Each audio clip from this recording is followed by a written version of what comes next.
बदल गई ईवीएम, पकड़ी गई चोरी, कांग्रेस बोली सुप्रीम कोर्ट जाएंगे। 30% ईवीएम की हुई चोरी, कांग्रेस उम्मीदवार का दावा, बदले जा रहे हैं परिणाम। चुनाव आयोग के फॉर्म 17C से ही वेरीफाई नहीं हो पा रही ईवीएम।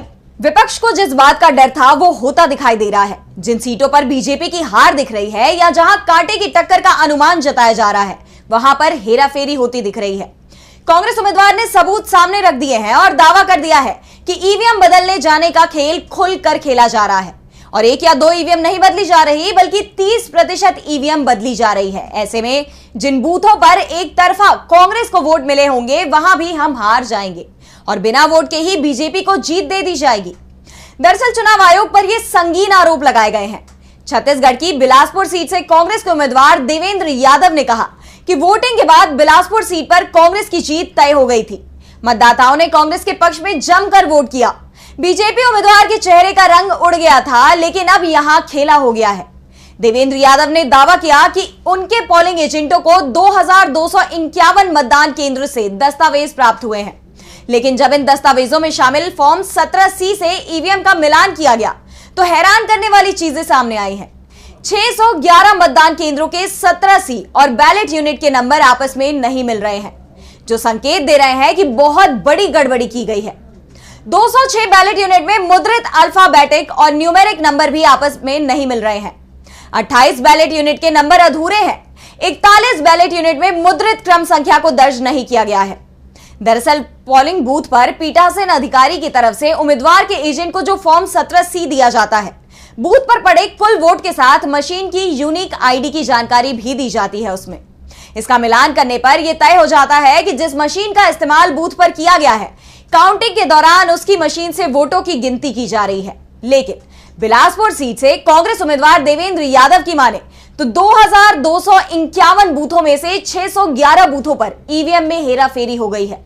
ऐसे में अब अगर बीजेपी को जीत मिल जाए तो उन्हें भी आश्चर्य नहीं होगा, लेकिन जिन्हें ईवीएम बदलने की खबर नहीं है वो जरूर बीजेपी की जीत पर हैरान हो सकते हैं।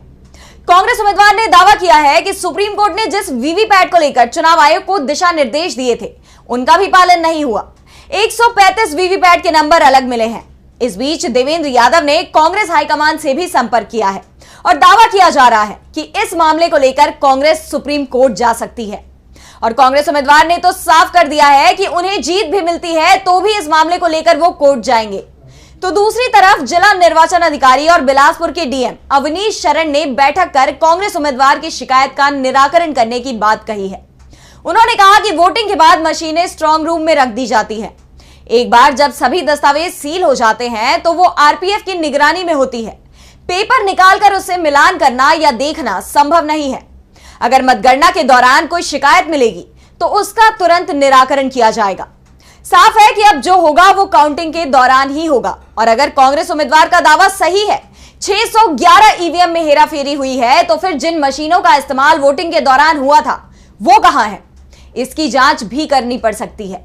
ऐसे में सवाल ये भी उठ रहे हैं कि हेराफेरी का काम अगर हुआ है तो क्या अकेले बिलासपुर में ही हुआ है या फिर जिन राज्यों में बीजेपी की सरकार है वहां ये जमकर हुआ है।